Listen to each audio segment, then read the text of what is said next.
Personas están bajo lo que se puede calificar como una epidemia o un avivamiento de la ansiedad, la cual en las personas que son espirituales, como los creyentes, versus aquellas personas que no profesan una espiritualidad, el impacto tiene, ¿verdad?, ramificaciones diferentes, pero la sintomatología es similar.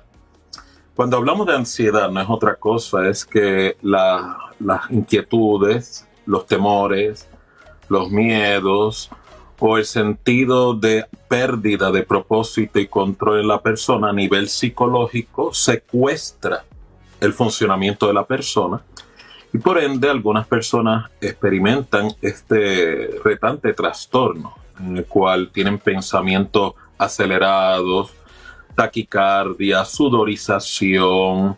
Algunos, ¿verdad?, pierden funcionamiento, no pueden guiar, no pueden concentrarse en los estudios, siempre están en un estado de vigilancia, de alerta, de temor, una propensión de que algo malo va a ocurrir.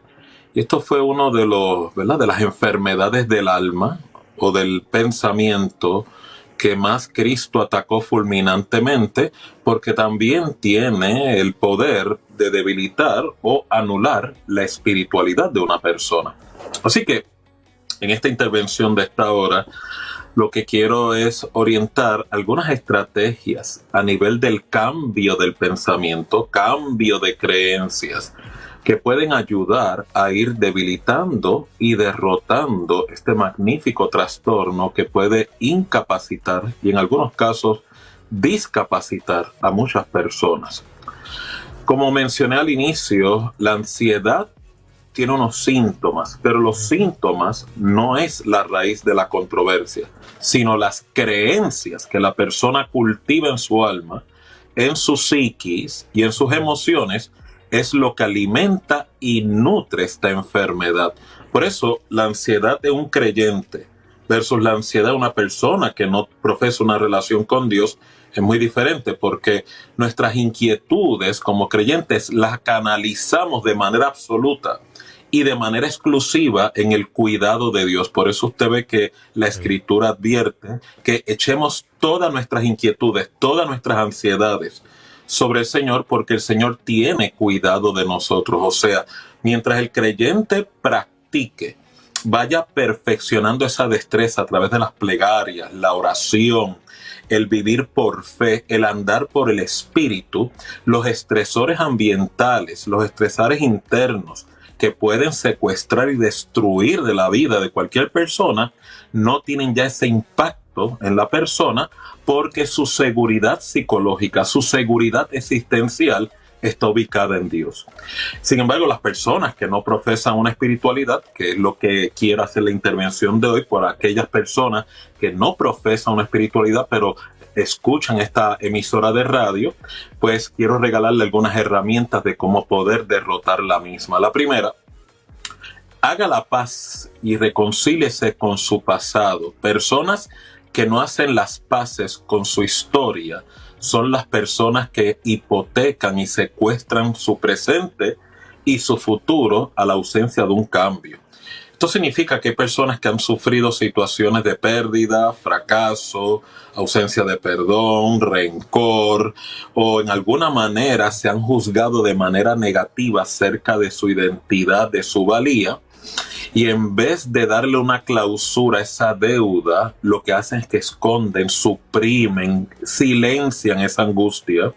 Y eso se convierte en un conflicto el cual altera a las personas. Por eso cuando hablo de reconciliación, es que usted, en vez de utilizar las experiencias dolorosas, de pérdidas, de fracaso, como un tribunal para flagelarse emocionalmente y psicológicamente, mejor lo utilice como experiencias de aprendizaje. ¿Cómo puedo crecer? ¿Cómo puedo mejorar? ¿Cómo puede una próxima oportunidad no tener que repetir estas historias o estos episodios de pérdida, sino que pueda crecer en sabiduría? En el Señor, la exhortación es tomarlo como una experiencia de aprendizaje. En ausencia del Señor, muchas personas lo esconden, lo guardan, lo reprimen, y esto lo que genera es lo que se llama una partición en la personalidad, o sea, una experiencia de dicotomía. lo cual hace que la persona lleve una máscara social, una máscara pública, pero por dentro está sufriendo. Otra fuente, otro disparo de ansiedad es que la persona tiene esta, ¿verdad?, ansiedad de que lo que los demás piensen, opinen de usted, le define. Nada lejos de la verdad. Somos una cultura que se nos enseña a agradar a otros, particularmente la cultura latina, la cultura hispana. También la cultura cristiana se nos ha enseñado que para poder ser cristianos efectivos tenemos que aprender a agradar y tomar en cuenta la opinión de las demás personas sin tomar en consideración que hay unos absolutos, hay unas fronteras. Por ejemplo, yo tengo que tener bien claro que para poder bendecir y agradar a otros, tengo que tener en cuenta que mi identidad, mi propósito, lo define Dios, lo cual significa primero tengo que tener obediencia a la opinión de Dios, lo que Dios opina de mí, antes que la opinión de los hombres. Si yo no tengo esa frontera establecida, estoy en riesgo, a nivel espiritualmente hablando, de tratar de agradar a Dios, tratar de agradar a la gente, y muchas personas pierden su propósito ministerial, su propósito espiritual o su madurez y crecimiento espiritual porque tratan de, en cierta manera, agradar a dos dioses. Acuérdese, su lealtad absoluta y primaria es primero con Dios y su palabra. Luego usted agrada a su prójimo, ayuda a su prójimo sin tener, ¿verdad?, como dice la Biblia, vender su primogenitura. En el caso de personas que no profesan una espiritualidad, es un error usted determinar el valor suyo como persona basado en la opinión de otros. Y en esto iría un poquito más lejos. Si usted es una persona que fue criado, fue levantado en un ambiente donde el qué dirán tiene un impacto muy negativo en su persona, trate de utilizar esta estrategia. Tome en cuenta, si eso es algo que para usted es importante, lo que las personas dicen. Usted no pierde, ¿verdad?, lo que se llama criterio por ser sensible a la opinión de otros. Inclusive eso le permite ser más asertivo en sus relaciones. Pero al final del día, no anule el criterio y la opinión suya para darle permiso y prioridad a la opinión de otros, porque esta es la controversia de ansiedad que sufre mucha gente en necesidad de aceptación, personas con heridas de rechazo o personas que buscan su validación, su valía a través de la aprobación o el complacer a los demás. Y si usted me ha escuchado en programas anteriores, usted conoce cómo este sistema de creencias lleva a muchas personas a actitudes y conductas muy tóxicas. Otro elemento, antes de una breve pausa, es el tiempo. Es esencial en la curación y recuperación sobre la ansiedad, lo cual significa, no he dicho que el tiempo es el elemento de curación, sino que el tiempo es un ingrediente esencial en su proceso de derrotar la ansiedad. ¿Por qué? Las personas ansiosas tienen un sentido de desesperación tremendo, muy prevalente. O sea, quieren buscar soluciones rápidas, algunas soluciones mágicas, y parte del proceso de yo poder derrotar la ansiedad es aprender a conocer los detonantes, por qué los experimento, cómo la ansiedad me impacta, cómo puedo irla gerenciando y derrotando. No estoy hablando de los síntomas, estoy hablando de las creencias que alimentan la ansiedad que me lleva a los síntomas que me enferman físicamente, relacionalmente y emocionalmente. Este proceso toma tiempo y es por eso que muchas personas que sufren de ansiedad, gran parte de su condición y su enfermedad del alma está basado en miedos. El miedo como emoción tiene un elemento protectivo en la personalidad. En un creyente, el miedo te ayuda a conocer tus límites, a conocer que tú eres una criatura con limitaciones y que el Dios que tú le sirves no tiene límites. Por lo tanto, una actitud correcta del creyente es refugiarse, someterse bajo el cuidado de Dios para que compense esa fragilidad de limitación que cada uno sufre. En la persona que no es creyente, las limitaciones, el miedo, le ayuda a conocer hasta dónde puede llegar, reconocer humildemente qué puede asumir y qué no puede asumir. Sin embargo, cuando el miedo controla y secuestra la personalidad, se convierte en lo que se llama en la medicina de salud mental patología. lo cual significa el miedo secuestra a la persona, el miedo secuestra el funcionamiento. Y es por eso que usted ve personas que en cualquier situación, noticias negativas, situaciones de estrés de vida, se van a los extremos. Algunas personas no pueden guiar, otros no pueden salir afuera, otros le tienen temor a la oscuridad, otros le tienen temor a enfrentar retos, entran en aislamiento, otros en procrastinación, otros en posponer, algunos se comprometen con compromisos y luego no pueden cumplir ante el temor de decir que no. Si se da cuenta, la ansiedad mutila el funcionamiento de la persona y por lo tanto usted ir cambiando estas creencias le ayuda a reducir y eventualmente derrotar la sintomatología. Doctor, ¿está relacionado esta ansiedad con la identidad? Y si es así, ¿cómo afecta a la identidad? O si la identidad podría ayudarnos a superar todos estos puntos y otros que a lo mejor va a mencionar. Excelente pregunta, Esteban. La identidad no es otra cosa que la definición, el concepto, la valía que yo tengo, o sea, la opinión que yo tengo acerca de mí mismo. En el caso del creyente, nuestra identidad está definida por Dios. Estamos llamados a ser imagen y semejanza de Dios. O sea, nuestro referente es sólido, es un absoluto. Por lo tanto, según usted va creciendo en la vida espiritual, usted va creciendo en lo que se llama la Biblia el fruto del Espíritu, y según va creciendo en ese fruto, que si lo analizas son destrezas, virtudes del carácter, virtudes de la personalidad, lo que se llama benignidad, clemencia, paz, paciencia, amor, fe. Mientras más voy creciendo en esa virtud, mi identidad se va definiendo y asimilando el carácter de Cristo. Las personas que no tienen ese referente o no tienen una opinión saludable acerca de sí mismos, entran en este estado de incertidumbre y ambivalencia.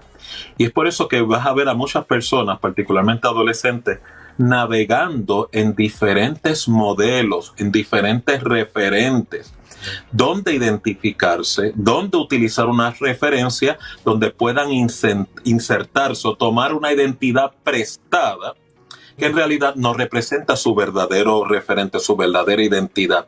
Y por eso las personas con una ausencia de identidad definida son más propensos, están más en riesgo a estos, ¿verdad?, terribles trastornos de ansiedad, trastornos de ataque de pánico, lo cual muchas veces los lleva a lo que son trastornos depresivos, pérdida en el funcionamiento o una vida sumamente, ¿verdad?, triste, porque no pueden manejar los retos del mundo real de manera adecuada.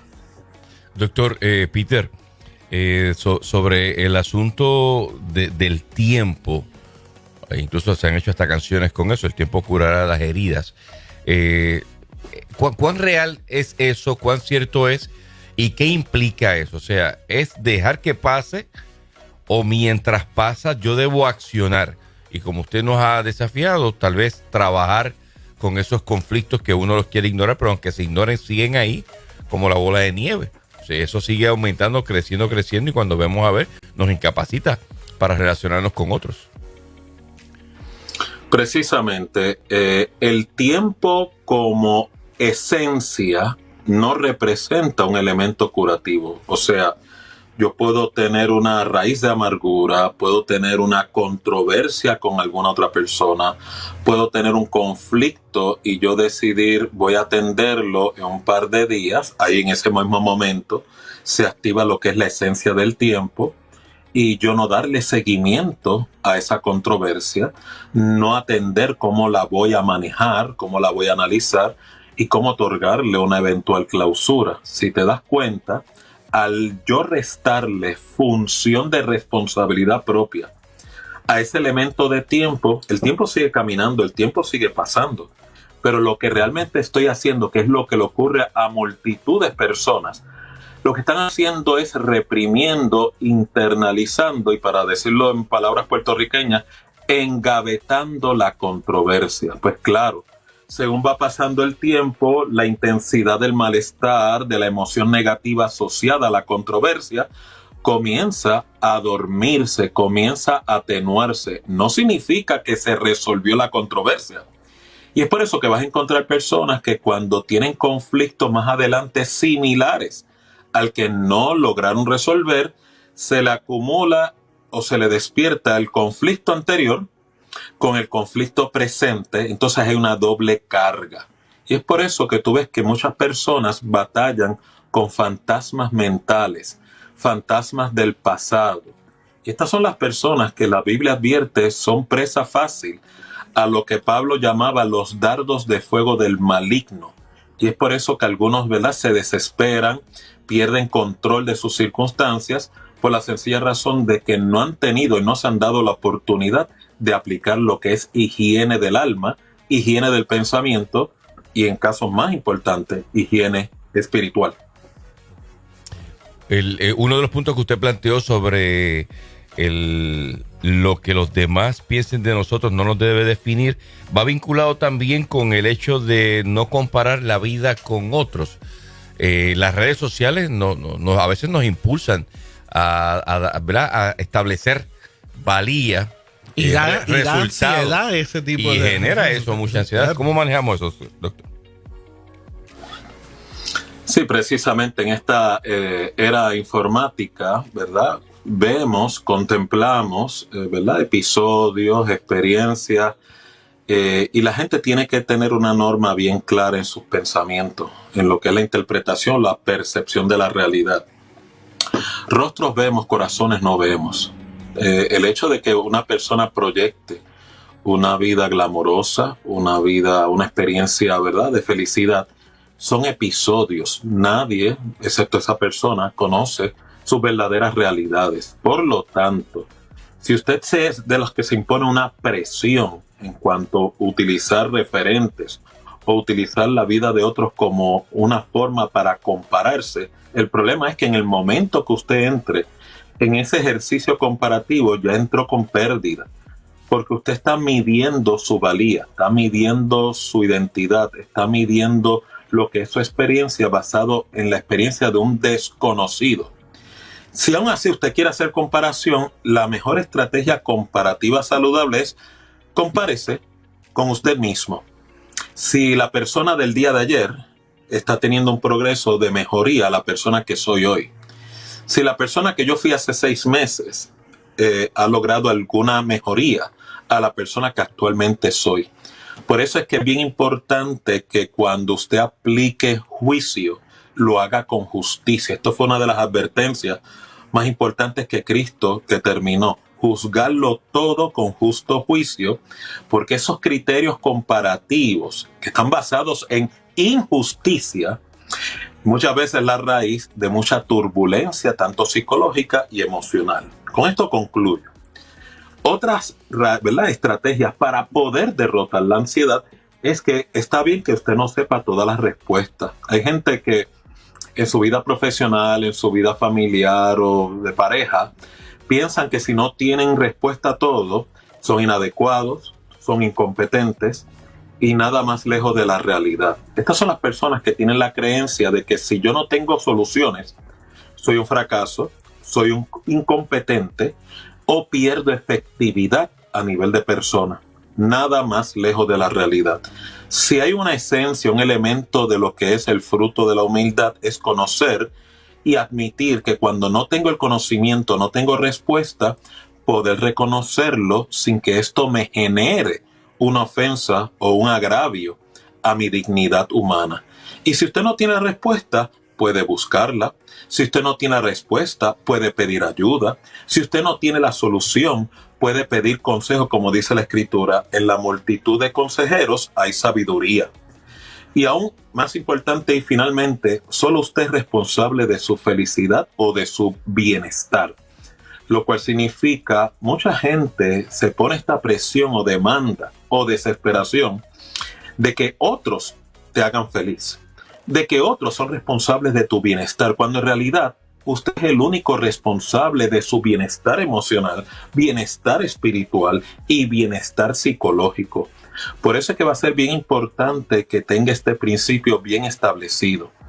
Ningún hombre, ninguna mujer tiene la capacidad de hacerte feliz. Solo Dios le da la verdadera y absoluta felicidad al hombre. Si usted respeta este principio espiritual y también psicológico, usted va camino a lo que Cristo advirtió, una vida abundante.